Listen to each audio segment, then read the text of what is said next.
Hi friends, ఇది కేరళలో జరిగిన యథార్థ సంఘటన.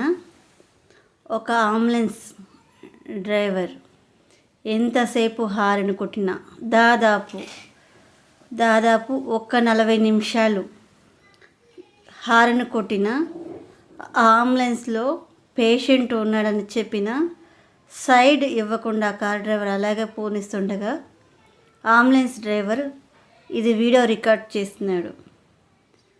వీడియో రికార్డ్ చేసి అక్కడున్న పోలీస్ వారికి కంప్లైంట్ ఇవ్వగా వాళ్ళు ఎఫ్ఐఆర్ నమోదు చేసి కోర్టుకి సబ్మిట్ చేయగా కోర్టు వారు ఇమీడియట్లీ ఆ కారు డ్రైవర్ అండ్ కమ్ ఓనర్కి 2,50,000 రూపాయలు ఫైన్ మరియు లైసెన్స్ రద్దు చేసినారు. ఇలాంటి తప్పు మీరు చేయకండి.